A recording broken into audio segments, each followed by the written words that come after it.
kita yang baik. Itu sebabnya jangan sibuk kali membangun reputasi.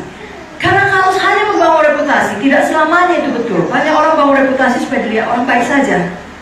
Kalau karakter baik, reputasi biasanya Iya, benar, amin. Tapi kalau reputasi baik, tidak belum tentu karakter, amin. Tapi kadang-kala bagi orang yang panggilannya khusus bisa jadi reputasinya buruk, seperti Yusuf ketika dalam penjara, tapi karakternya baik. Amin. Seluruh dunia salah mengerti. Jadi yang paling perlu apa kata Tuhan? Iya, amin. Reputasi itu apa kata orang? Tapi karakter apa kata Tuhan? Amin. Jadi itulah yang kita kejar. Jadi karakter atau kejujuran, ketulusan, ya, atau dikatakan integritas kita, Iya. komitmen kita.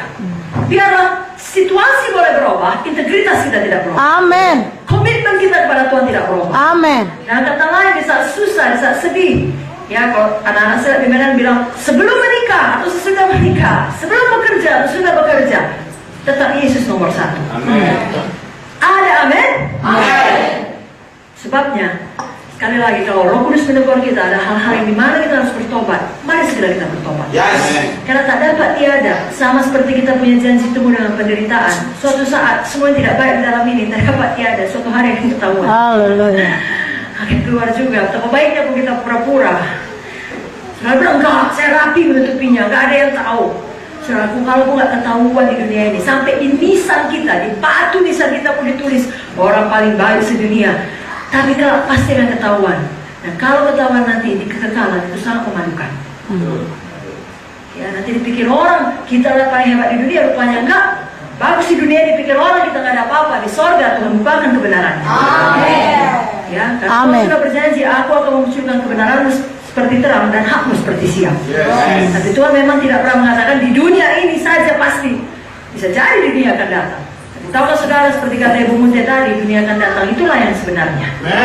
Karena 120 tahun di dunia ini adalah seperti setitik saja dipanjangnya garis kekekalan. Haleluya. Itulah yang harus kita kejar. Amin. Amin, saudaraku. Amin. Yang keempat, penderitaan yang kita alami justru membuat kita semakin menyadari Tuhan tidak pernah meninggalkan kita. Amin. Tahukah saudara, kerap kali kalau kita jujur, pada waktu penderitaan kita menyadari Tuhan itu sangat dekat. Amin. Pada waktu kita sibuk, kita apa-apa, kita nggak kadang-kadang bisa ya rutinitas saja, terutama kalau udah hamba Tuhan melayani. Ini pada waktu kita harus berhenti melayani, mungkin karena sakit, mungkin harus menghadapi operasi atau apa saja. Justru di ruang operasi, di kamar rumah sakit, di mana tidak ada orang bisa saudara jumpai, handphone pun dilarang, tidak bisa lihat-lihat lagi.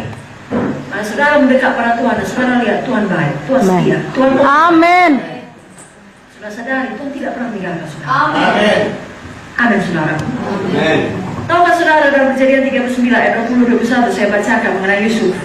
Lalu Yusuf ditangkap oleh tuannya dan dimasukkan ke dalam penjara, tempat tahanan-tahanan raja dikurung. Demikianlah Yusuf dipenjarakan di sana. Tapi Tuhan menyertai Yusuf. Amin. Katakan, Tuhan menyertai Yusuf. Tuhan menyertai Yusuf. Dan melimpahkan kasih setianya kepadanya dan membuat Yusuf kesayangan bagi kepala penjara itu. Luar biasa, bukan? Tuhan menyertai Yusuf. Berarti Tuhan ikut masuk penjara. Kalau dalam kisah Sandra, Mesa, Abednego, Vicky selalu mau balang hal itu. Tuhan ikut masuk ke dalam dapur. Ya. Tuhan ikut ada di sana. Bahkan nampak raja. Amin. Betul? Betul. Itu sebabnya jangan takut akan penderitaan. Haleluya. Jangan takut akan sengsara. Haleluya. Jangan takut akan bentukan Tuhan. Amin. Kenapa? Karena jaminan kita Tuhan tidak pernah meninggalkan kita. Amin. Amin. Ibrani 13 ayat 5 jelas dikatakan, aku sekali-kali tidak akan membiarkan engkau. Yes. Dan aku sekali-kali tidak akan meninggalkan engkau. Amin. Sebab itu dengan yakin kita dapat berkata, Tuhan adalah penolongku, aku tidak akan takut. Apa yang dapat melakukan manusia dalam aku? Hanya satu yang bisa memisahkan kita dengan Tuhan. Bukan situasi yang berat. Hanya satu saja yang bisa, dosa kita. Sebabnya kalau penderitaan datang, pastikan itu bukan karena dosa. Sepanjang hati nurani saudara tidak menuduh saudara, walaupun kita belum sempurna. Tapi kalau itu bukan karena dosa saudara, maju saja, walau seluruh dunia melawan saudara.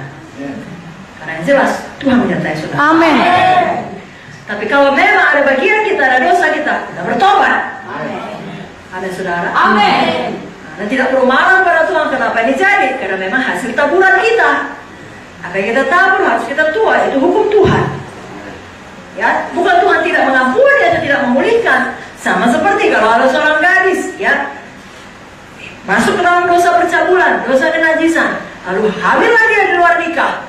Bukan Tuhan tidak bisa mengampuni kalau dia mohon ampun kepada Tuhan, ya dia ampuni Tuhan. Tapi kan setelah dia ampuni bukan hilang janin itu. Iya. Hilang, kan enggak? Harus dihadapi. Kalau ternyata laki-laki tersebut tetap jahat meninggalkan dia harus hidup sebagai orang tua single. Dia harus membesarkan anak sendirian. Bukan Tuhan tidak bisa memulihkan, bisa Tuhan pakai anak itu jadi hamba Tuhan. Amin. Tapi tetap ada harga yang dibayar akibat Ya. dosa tersebut. Nah, sebabnya kita tidak boleh sesat. Apa yang kita tabur akan kita tuai. Mari pilih untuk menabur dalam kebenaran. Amin. Karena, saudaraku, kalau kita menabur dalam kebenaran, artinya kita patuh kepada firman. Ketika penderitaan datang, ketika masalah datang, ketika semua yang buruk-buruk datang, kita akan tetap bertahan. Amin. Tahu saudara, orang yang patuh pada firman dapat masalah. Orang yang tidak patuh pada firman juga dapat masalah. Percaya saudara itu? Iya. Saya bacakan ayatnya. Matius 7 ayat 24.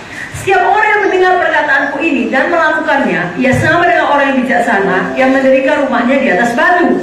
Kemudian turunlah hujan, datanglah banjir, lalu angin melanda rumah itu, tapi rumah itu tidak roboh, sebab didirikan di atas batu. Tapi setiap orang yang mendengar perkataanku ini dan tidak melakukannya, ia sama dengan orang yang bodoh yang mendirikan rumahnya di atas pasir. Kemudian turunlah hujan, datanglah banjir, lalu angin melanda rumah itu, sehingga robohlah rumah itu dan hebatlah kerusakannya. Jadi sekali lagi, kalau anak Tuhan, orang Kristen, bahkan hamba Tuhan dapat masalah dalam bentuk apapun, jangan dihakimi. Karena Alkitab sudah jelas-jelas mengatakan semua dapat masalah. Mau baik nggak baik, dua-dua dapat masalah. Bedanya adalah orang yang mendirikan rumah di atas pasir, yang tahu firman tapi tidak melakukannya, ketika badai datang, ketika angin melanda, artinya ketika masalah datang, ketika penderitaan datang, tidak tahan, dia akan roboh. Nah, hebatlah kerusakannya. Sebaliknya kalau kita di dalam kebenaran, di dalam kepatuhan, mempraktekkan firman, tahu firman dan melakukannya, masalah tetap datang juga. Tapi rumah itu tetap. Amin.